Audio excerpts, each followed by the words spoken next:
একটা ছোট্ট ঘটনা বলি, জাবের ইবনে আব্দুল্লাহ রাদিয়াল্লাহু তাআলা আনহু থেকে বর্ণিত। আল্লাহর নবী সাল্লাল্লাহু আলাইহি ওয়াসাল্লামের কাছে এক ব্যক্তি আসলেন। যুবক তাকরা যুবক এসে বললেন, ইয়া রাসূলুল্লাহ, ইয়া হাবিবাল্লাহ, নবী গো, আমার আব্বা আমার ধন সম্পদ নিয়ে যেতে চায়, আমার জায়গা জমি নিয়ে যেতে চাই। নবীদের কাছে অভিযোগ করলেন। আল্লাহর নবী বললেন, যুবক রে, যাও তোমার বাবাকে নিয়ে আসো। বাবাকে নিয়ে আসতে গেলেন, জিবরাইল আমিন আসমান থেকে নেমে আসলেন আল্লাহর নবীর কাছে। আয়েশা বললেন, ইয়া রাসূলুল্লাহ, ইয়া হাবিবাল্লাহ, নবী গো, ওই সন্তানের বাপ মনে মনে কি চিন্তা করে আপনি কি জানেন? তাকে জিজ্ঞাসা করবেন আসার পরে এমন কিছুতে মনে মনে চিন্তা করেছে যা তার কানেও এখন পর্যন্ত শুনে নাই। সুবহান। মনে মনে চিন্তা করে, কিন্তু আল্লাহ জানে কিনা? আল্লাহ জানেনি।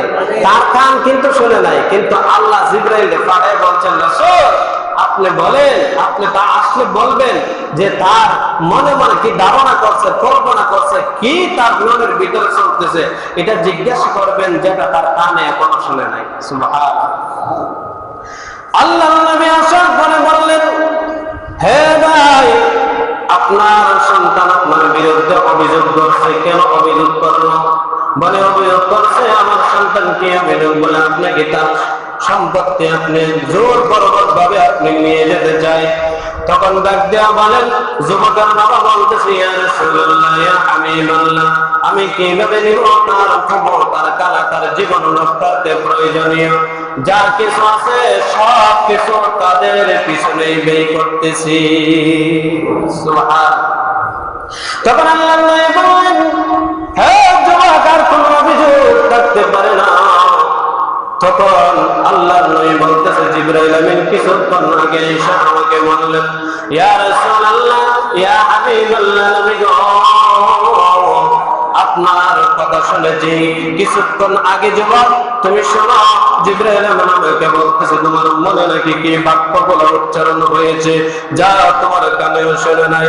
ওই ব্যক্তি ডাক দিয়ে বলতেছে, ইয়া রাসূলুল্লাহ, ইয়া হাবিবাল্লাহ, আল্লাহ তাআলা আপনার উপরে, আপনার প্রতি যেন আমাদের ঈমান আরো বৃদ্ধি করে দেয়। আল্লাহ রাসূলের একটা মুজিজা, আল্লাহ পাক জানাইতেন, যা জানাতেন তা জানতেন। সুবহানাল্লাহ। বলে আপনি কি এভাবে জানলেন? বলে আমি জানছি, জিবরাইল আমিন আমাকে এসে বলছে। বলে ইয়া রাসূলুল্লাহ, আমার মনে মনে কি চিন্তা ছিল জানেন? বলে আমার মনে মনে চিন্তা ছিল আমি একটা কবিতা আমি বলতে চাই। আল্লাহর নবী বললেন, কবিতা? তুমি যে কবিতা তোমার কানে শুনে নেই, তোমার অন্তর দিয়ে বলেছ, ওই কবিতাটা আমি নবীকে শোনাও। ওই ব্যক্তি শুনাইতে লাগলো, আমার সন্তান যখন ছোট ছিল, শিশুকাল ছিল, তখন আমার খাবার দাবারের ব্যবস্থা আমি বাবা করতে হইতো। কিনা? সন্তানের খাবার দাবার ব্যবস্থা কে করে? বাবাই করে। যখন সে প্রাপ্তবয়স্ক হইল, যখন সে যুবক হয়ে গেল, তার যুবক হয়ে গেল, এই সময় তার সকল দায়িত্ব আমি বাবার কাঁধে। সবকিছু যখন ছোট্টবেলা যখন জ্বর হইতো, কোন ধরনের অসুস্থতা হয়ে যেত, মনে হইতো সে অসুস্থ হয়েছে না, মনে হইতো যেন আমি বাবা অসুস্থ হয়ে গেছি। ঠিক না? এরকম মনে হয়। শীতের বেলা কোনো মা বাবা চাইতো না সন্তানটাকে ঠান্ডা জায়গার মধ্যে রেখে মা বাবা গরম জায়গার মধ্যে ঘুমাইতে। ওই সন্তানটারে আমি গরম জায়গার মধ্যে রেখে লেপ দিয়া, কম্বল দিয়া, তোষক দিয়া রাখছি, আর আমি নিজে ঠান্ডা জায়গার মধ্যে শুইছি। তারপরে আমার সন্তানকে কোনোদিন কষ্ট দেই না, আমার সন্তানকে সব কিছু আমি দিয়ে রাখছি।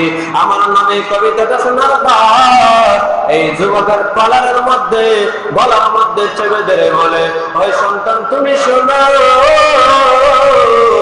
তুমি এবং তোমার সম্পদ সব কিছুই তোমার বাবা। যা কিছু আছে সব সম্পদ যদি বাবা না দেয়, তুমি কখনো জোর করে নিতে পারবে না। কারণ হলো বাবার কর্তব্য হলো সম্পদ থেকে মেয়েকে দিবে 1 ভাগ, ছেলেকে দিবে 2 ভাগ, আর তুমি যতটুকু পাও না তোমাকে দিবে, আর তুমি তোমার বাবা, আর তোমার সম্পদ তোমার বাবা। সুবহানাল্লাহ।